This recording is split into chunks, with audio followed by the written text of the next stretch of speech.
Praise the Lord. హల్లెలూయా. ప్రతిరోజు దేవుని వాక్యాన్ని దైవాశీర్వాదం పొందుచున్నారని మేము నమ్ముచున్నాం.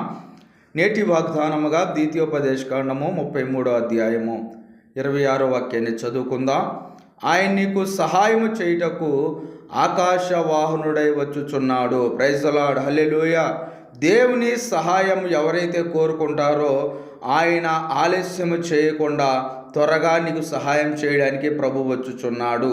చూడండి, భూలోకంలో చాలా వాహనాలు మనం చూస్తూ ఉన్నాం. భూమి మీద వెళ్తున్నటువంటి వాహనాల కంటే ఆకాశంలో వెళ్తున్నటువంటి వాహనాలు ఎంత స్పీడ్గా వెళ్తాయో దేవుని సహాయము ఎవరైతే కోరుకుంటారో దేవుడు ఆలస్యం చేయకుండా ఉన్నతమైనటువంటి స్పీడ్లో దేవుడు మన యొద్దకు వచ్చి నీకు నాకు కావలసినటువంటి సహాయాన్ని అందించి నిన్ను నన్ను కూడా తృప్తిపరిచి నా కుటుంబాలు ఆశీర్వదించబడినటువంటి కుటుంబాలుగా దేవుని చేత మహిమ పొందినటువంటి కుటుంబములుగా ప్రభు చేయబోతూ ఉన్నాడు. కాబట్టి ఈ యొక్క ఉదయకాల సమయంలో ఈ మాట వింటున్న నీవు అనేకులు కూడా తెలియచేసి దైవ ఆశీర్వాదాలు పొందుకోవాలని ప్రభు పేరట మనవి చేస్తూ ఉన్నాం. దేవుని యొక్క సహాయము నీవు కోరుకున్నప్పుడు, దేవుని యొద్ద ప్రార్థించినప్పుడు దేవుడు తప్పకుండా నీకు నాకు సహాయం చేసి ఆయన మనలందరినీ కూడా ఆయన యొక్క సన్నిధానం నుండి దీవించి ఆశీర్వదించాలని ప్రభు ఆశపడుతున్నాడు.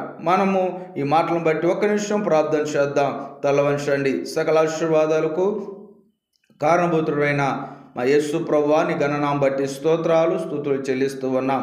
నిజముగా ప్రభా, నీ సహాయము కోరినటువంటి బిడ్డలను ప్రభా ఆలస్యము చేయకుండా ఆకాశ వాహనుడై నేను వచ్చుచున్నానని ప్రభా మీ లేఖనం ద్వారా మీరు ఇచ్చినటువంటి బలమైనటువంటి వాక్కును బట్టి నీకు స్తోత్రాలు చెల్లిస్తూ ఈ ఉదయ కాలంలో ఈ మాట వింటే ప్రతి ఒక్క బిడ్డనైనా నీ సహాయం కోసం ఎదురు చూస్తున్న ప్రతి ఒక్క బిడ్డను ప్రభా మీ సహాయాన్ని అందించి ఇదిగో ప్రభా నీ సాక్షిగా నాయన ప్రతి బిడ్డను మీరు దీవించి ప్రతి కుటుంబంలో ప్రభా మీ ఆత్మ సహాయం పొందమని యేసు నామములో అడిగి వేడుకుంటున్నాను తండ్రి. ఆమేన్.